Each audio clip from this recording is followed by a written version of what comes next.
좋으신 하나님이 주시는 은총과 또 평화가 사랑하는 여러분들과 함께 하시기를 빕니다. 어느덧 상강의 절기로 들어서면서 기온이 내려가고 날씨가 추워지고 있습니다. 아침 기도회를 위해서 이른 새벽에 집에서 나오다 보면 주차되어져 있는 차들 위에 이제 서리가 내려 앉아 있는 것을 발견하게 됩니다. 그러면서 이맘때 저희 나라 국민들의 최대 관심사는 김장입니다. 김치를 사랑하는 민족이다 보니 뭐 국가의 명절로 명시되어 있지는 않아도 이맘때가 되면 의례껏 김장을 준비합니다. 도대체 왜 힘들게 김장은 꼭 추울 때 해야 되는 건가 생각하다가 말씀을 준비하면서 관련된 좀 자료들을 검색해 보았더니 한 유명한 신문 칼럼에서 그 답을 찾았습니다. 첫째는 11월에 수확하는 배추가 가장 맛이 있기 때문이라고 합니다. 그리고 다음으로는 김치 속에 있는 유산균을 보호하고 또 유산균을 잘 만들어내기 위해서는 추운 날씨에 김장을 담구어서 숙성해야 한다라고 합니다. 지금이야 뭐 의학이나 과학이나 기술들이 발달해서 그 근거들을 산출을 하는 것이 어렵지 않았겠지만 오랜 선조들이 이런 생각을 하면서 자연 질서에 순응했다라는 것을 생각해 보게 되면 참 삶의 지혜를 저희가 배우게 됩니다. 현대 사회가 개인적인 어떤 사회로 개인적인 삶의 방식으로 탈바꿈하면서 지금에는 그런 문화들이 많이 사라져 가고 있지만 예전의 김장은 동네 잔치였다고 합니다. 동네 사람들이 함께 누구나 누구 집이든지 손을 거들면서 사람 살아가는 정을 함께 나누었던 또 일들이 이 김장하는 일이었다고 합니다. 저희 교회도 11월 말쯤에서 김장을 하려고 지금 준비하고 있고 계획하고 있고 김장을 할 장소까지 이미 섭외를 마쳤습니다. 김장하는 일에 여러분들 초대하겠습니다. 김치통 하나씩 들고 함께 오시기 바랍니다. 오늘은 성령 강림 후 제21주이면서 호세아 강의 10번째 시간입니다. 지난 9장의 내용은 이스라엘의 명절을 하나님이 형벌과 보응의 날로 바꾸시면서 그들을 심판하신다라고 하는 이야기였습니다. 풍요와 번영을 위해서 우상까지 숭배했던 그들이 수학의 때에 만나게 되는 것은 핍절과 궁핍뿐이었습니다.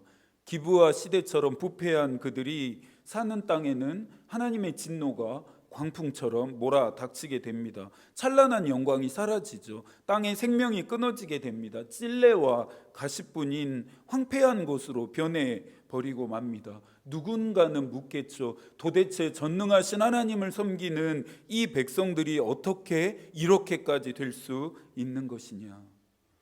그것에 대해 지난 9장 17절에서 그 이유를 말합니다. 그들이 듣지 아니함으로.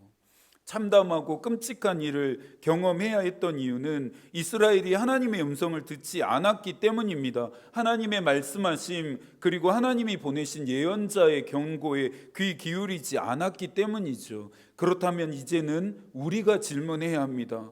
하나님의 음성을 듣지 않는 것이 얼마나 큰 잘못이기에 이스라엘 백성들이 그렇게 처참하고 끔찍한 심판을 받아야만 했나?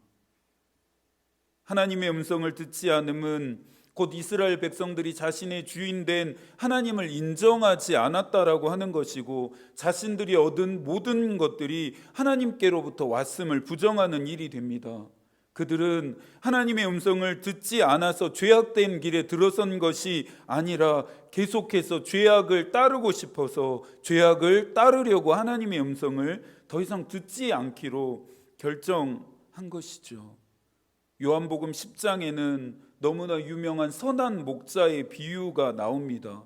콘크리트 구조물에서 시멘트로 된 땅을 또 딛고 살아가는 우리에게 그 의미는 감소되지만 고대 근동의 흔한 삶의 방식이었던 이 유목 생활을 하는 자들에게 예수의 이 비유는 강력했을 것입니다. 요한복음 10장 4절입니다. 자기의 양을 다 내어놓은 후에 앞서가면 양들이 그의 음성을 아는 고로 따라오되. 양은 한 목자의 음성만 들을 수 있다고 합니다. 자신의 목자의 음성만 듣는 것이죠. 자신의 음성을 듣고 따르는 양들을 위해 선한 목자라고 하면 목숨까지도 버립니다. 이스라엘이 하나님의 음성을 듣지 않음이 왜 형벌과 보응을 받아야 하는 이유가 되는지 이보다 더 좋은 설명은 없습니다. 예수께서는 우리에게만 하나님의 음성을 들으라고 요구하지 않으셨습니다. 예수께서도 하루를 시작하시기 전에 늘 한적한 곳으로 나아가 기도하신 후에 아버지의 음성을 들으셨습니다.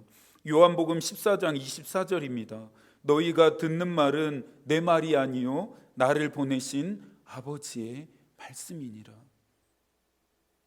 하나님이신 그분도 아버지의 음성을 들으면서 하나님의 뜻을 따라 사셨습니다. 예수의 모든 말은, 예수의 모든 행동은 하나님의 말씀으로부터 기인한 것이었고 하나님의 말씀으로부터 비롯되었습니다. 지난 주일 오후 예배 때 들음과 믿음에 대한 상관관계에 대해 나누었습니다. 누구의 음성을 또 얼마나 많이 듣느냐는 우리의 믿음의 대상이 누가 되는지를 결정하게 됨을 우리는 기억해야 합니다. 하나님의 음성을 많이 들으면요, 당연히 우리의 믿음의 대상은 하나님이 됩니다. 사단의 음성을 많이 들으면요, 사단이 우리의 믿음의 대상이 되겠지요. 세상의 음성을 많이 들으면요, 세상이 우리의 믿음의 대상이 됩니다. 누구의 음성에 귀 기울이시겠습니까? 누구의 음성에 귀 기울이실 건지 여러분 선택하십시오. 하나님이 참 좋으신 분이신 게 일방적이지 않으시기 때문입니다. 우리에게 자신의 음성만 들으라고 말씀하지 않으시고 하나님이신 그분이 우리의 음성을 들으시겠다라고 약속하십니다. 나의 음성, 나의 이야기, 나의 기도를 들으시는 하나님이 우리와 함께 하신다라고 하는 것은 행복이라고 하는 단어만으로는 충분히 다 표현해낼 수 없습니다. 우리의 음성을 들으시는 그분에 대한 몇 가지의 약속을 나눕니다. 요한일서 5장 14절은 그의 뜻대로 무엇을 구하면 들으심이라. 하나님이 우리의 목소리를 들으신다 말씀하시죠. 시편 66편 19절입니다. 하나님이 실로 들으셨으며 내 기도 소리에 귀를 기울이셨도다. 하나님이 우리의 기도 소리를 들으시고 귀 기울이신다 이야기합니다. 베드로전서 3장 12절입니다. 그의 귀는 의인의 간구에 기울이시되. 의인된 예수 그리스도의 보혈의 능력으로 말미암아 의롭게 되어진 우리의 간구에 그분이 귀 기울이시겠다 약속하십니다. 혹시 이 이야기가 생각나시나요? 옛날에 어떤 나라의 한 임금님이 살았습니다. 그런데 이 임금님이 잠만 자고 나면 귀가 조금씩 자라기 시작했습니다. 마침내 이 임금님의 귀가 당나귀 귀처럼 커져 버렸습니다. 커져버린 이 당나귀 귀가 임금은 너무나 창피하고 수치스러웠습니다. 그래서 신하들에게 이 나의 큰 귀를 가릴 모자를 만들 사람을 데리고 오라고 명령합니다. 신하들이 전국의 수소문에서 모자를 가장 잘 만드는 사람을 임금님 앞에 데리고 옵니다. 모자를 만드는 사람은 임금님의 귀에 맞추어서 모자를 만들어 드렸습니다. 그런데 이 모자를 만드는 사람이 임금님에 대한 비밀을 알고 난 이후에 누군가에게 이 사실을 말하고 싶어서 입이 근질거리기 시작했습니다.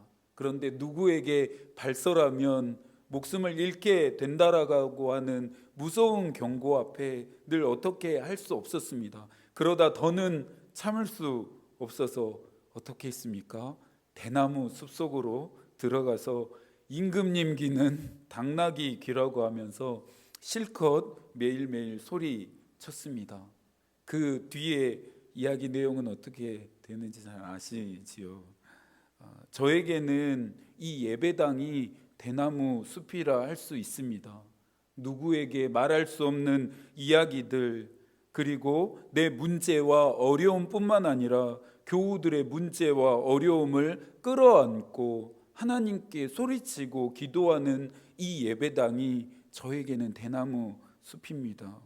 예수께서는 대나무 숲을 골방이라고 하는 또 다른 표현으로 우리에게 말씀하셨습니다.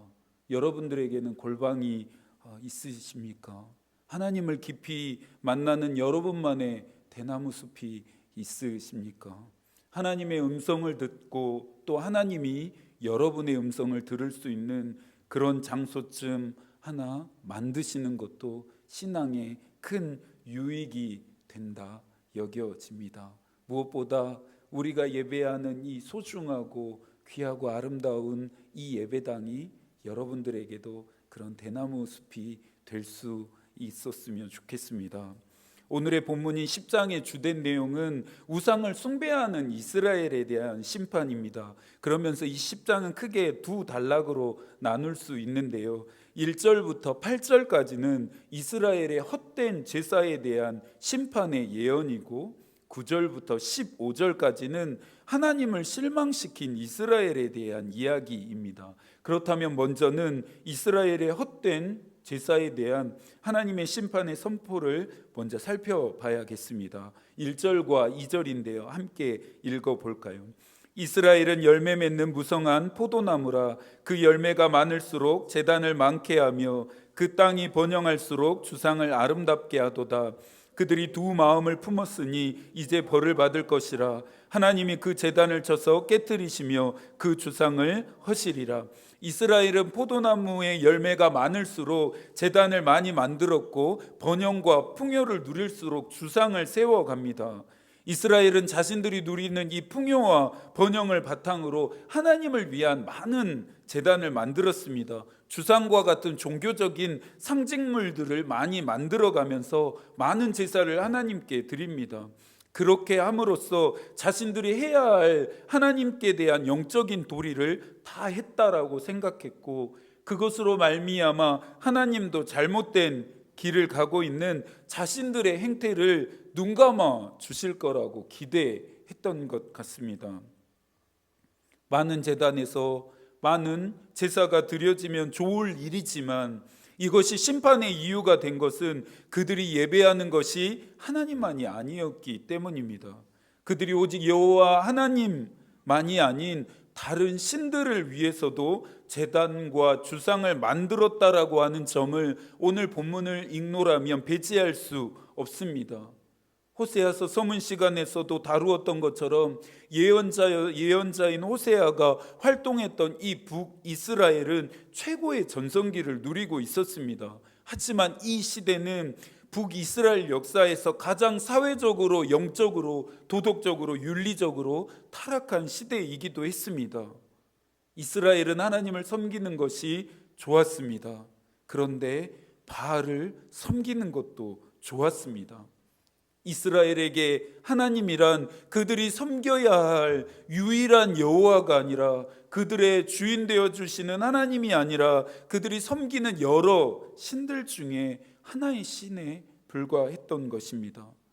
하나님의 백성으로서 구분과 경계가 사라져버린 그들을 하나님은 용납하지 않으십니다. 그런 이스라엘을 향해 하나님이 뭐라고 말씀하십니까? 그들이 두 마음을 품었으니. 뱁새가 황새를 따라가려고 하면 가랑이가 찢어진다라고 하는 속담 생각나시죠? 여기서 말하는 뱁새가 붉은 머리 오목눈이라고 하는 새라고 합니다. 그런데 몸 길이가 약 13cm에 불과한 굉장히 몸집이 작은 새라고 합니다. 전체적으로 이 뱁새인 붉은 머리 오목눈이는 밝은 갈색을 띠는데요, 날개를 접으면 또 젓갈색으로 보이기도 한다고 합니다. 이 13cm밖에 안 되는 작은 새가 1m가 넘는 황새를 따라가려고 하니 애당초 말이 되지 않습니다. 가랑이가 찢어지고도 남을 일이죠. 저와 여러분은 이 속담에서 신앙의 지혜를 발견할 수 있어야 합니다. 그리스도인들이 세상 사람들처럼 살려고 하면 가랑이가 찢어집니다. 이것은 세상 사람들이 믿는 자들, 그리스도인들보다 더 크고 위대해서가 아닙니다. 근본적으로 서로가 갈 길이 다르고 삶의 방식이 다름을 말하는 것입니다. 왜 하나님을 믿으면서 세상 사람들과 똑같이 되려고 하십니까? 왜 하나님을 믿으면서 세상 사람들처럼 살려고 애쓰냐는 말입니다. 왜 하나님의 자녀로서 정체성에 대한 구분과 경계들이 더 명확해지는 것이 아니라 오히려 애매해지고 모호해지고 흐려가냐는 것입니다. 하나님도 좋고 세상도 좋은 우리를 향해 하나님이 뭐라고 책망하십니까? 두 마음을 품었으니. 두 마음을 품고서 헛되고 잘못된 제사를 드리는 그들에게 내려진 심판이 8절에서 소개되고 있습니다. 이스라엘의 죄 곧 아웬의 산당은 파괴되어 가시와 찔레가 그 제단 위에 날 것이니 그때 그들이 산더러 우리를 가리라 할 것이요 작은 산더러 우리 위에 무너지라 하리라. 베델에 있었던 산당은 하나님이 보시기에 가장 악한 일이 벌어지는 참담한 장소로 변해 버렸습니다. 하나님이 거룩하지 않은 것들을 가만두실 리가 없으시죠. 산당이 파괴되어지고 가시와 찔레로 뒤덮여진 황폐한 곳으로 변하게 되어집니다. 그날의 큰 고통의 소식 앞에 이스라엘 백성들은 산들이 무너져서 차라리 자신들을 덮치기를 간구하게 된다라는 것입니다. 두 번째는 9절부터 15절까지 이어지는 하나님을 실망시킨 이스라엘에 대한 이야기인데요.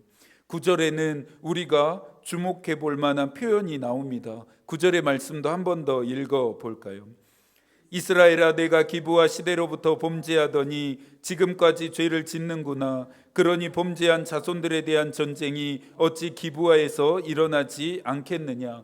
앞선 9장에서 살펴보았던 기브아의 시대가 다시 거론됩니다. 기브아의 시대는 어떤 시대였습니까? 다수가 소수를 짓밟고 횡포를 부리며 폭력을 행사했던 시대. 남자인 레위 사람을 살리기 위해 그의 첩을 제물로 내어주었던 시대. 집단 이기주의로 똘똘 뭉쳐서 불의를 감싸고 눈 감는 시대이자 나그네와 약자가 살아가기 어려운 시대였습니다. 이스라엘은 그 시대의 일을 교훈으로 삼지 못하고 그 일로부터 몇백 년이 흘렀지만 전혀 달라지지 않고 아무것도 변하지 않고 여전히 똑같은 일을 반복하고 버리면서 하나님께 죄를 짓고 있습니다. 결국 이들은 하나님의 때에 하나님의 시간에 징계를 받게 됩니다. 11절과 12절에서 하나님은 에브라임과 유다와 함께 농사를 짓게 될 것이라고 말씀하시는데요. 하나님과 함께하는 농사는 지금까지 그들이 지어왔던 농사와는 차원이 다릅니다. 공이라는 씨를 뿌려서 인애라는 결실을 거두게 되는 하늘의 농사였습니다. 하나님은 하나님이 직접 받고 싶은 결실, 직접 받으시고 싶은 수확을 위해 에브라임과 유다를 통해 심으시고 거두시겠다라는 것입니다. 기브아 시대와 반대되는 사회의 모습은 어떤 모습입니까? 하나님이 원하시는 세상은 어떤 모습입니까? 공의를 심고 인애를 거두는 사회입니다. 오늘 본문에서는 그 세상을 공의가 비처럼 내리는 세상이라 말하고 있습니다. 하나님의 이와 같은 간절한 바람에도 이스라엘 백성들은 계속해서 반복해서 죄악만을 심습니다. 죄악이 심겨진 곳에, 죄악이 뿌려진 곳에 어떤 열매들이 맺힐지는 안 봐도 뻔합니다. 죄악을 뿌린 곳에서 맺게 되는 열매를 오늘 보면 15절에서는 큰 악이라 말하고 있습니다. 하나님의 기대를 저버린 그들을 향한 하나님의 심판의 내용이 14절과 15절에 나오는데요. 한 번 더 함께 읽어볼까요? 그러므로 너희 백성 중에 요란함이 일어나며 내 산성들이 다 무너지되 살만이 전쟁의 날에 베다벨을 무너뜨린 것 같이 될 것이라. 그때 어머니와 자식이 함께 부서졌도다. 너희의 큰 악으로 말미암아 베델이 이같이 너희에게 행하리니 이스라엘 왕이 새벽에 정령 망하리로다. 9장에서 심판의 날에 그들이 가질 수 있는 것과 그들의 손에 남겨진 것은 하나도 없게 될 것이라고 하는 경고를 우리가 함께 들었습니다. 10장에 와서는 그들이 의지하는 산성들마저 모두 무너져 내리게 될 것이 예언되어집니다. 살만은 북이스라엘을 멸망시킨 아수르 왕이었던 살만 에셀의 이름입니다. 그는 북이스라엘의 수도였던 사마리아를 3년이 넘게 포위한 이후에 왕과 백성들을 포로로 끌고 갔습니다. 그러나 살만은 북이스라엘의 멸망을 보지 못한 채 이 포위 기간 중에 죽게 됩니다. 14절에서 말하는 요란함이란 북이스라엘의 멸망의 소식일 텐데요. 그날의 참상의 전도가 어떻다 말합니까? 어미와 자식이 함께 죽임을 당하게 된다라는 것입니다. 많은 제단을 만들고 그곳에서 많은 재물을 가지고 많은 제사를 드리는 것만으로 이스라엘 백성들은 충분하다 생각했을 것입니다. 자신들이 해야 할 마땅한 영적인 도리들을 다 했을 거라고 착각했을 것입니다. 두 마음으로 하나님과 우상을 섬기는 것도 아무런 문제가 되지 않을 것이라 합리화하며 생각했겠죠. 베델을 포함한 모든 제단들은 하나님이 어떤 분이신지를 보여주는 곳입니다. 하나님이 베푸신 은혜를 기억하는 곳입니다. 창조자와 구원자 되시는 그분이 누구신지를 확인하는 곳이 일어나는 곳이 바로 이 제단의 역할이고 기능이어야 했습니다. 그런데 그곳이 이제는 큰 악을 상징하는 대표적인 장소로 전락해 버렸습니다. 끔찍한 심판의 날에 이스라엘 왕과 지도자들이 가장 먼저 멸망을 당하게 됩니다. 주일에 교회에 와서 한번 예배를 드리고 헌금을 드린다고 해서 그리스도인으로서 하나님께 해야 할 영적인 도리를 다 했다라고 착각해서는 안 됩니다. 도덕적으로, 윤리적으로, 사회적으로 내가 큰 죄를 짓지 않았다고 해서 하나님 앞에서 잘 살고 있다라고 생각해서도 안 됩니다.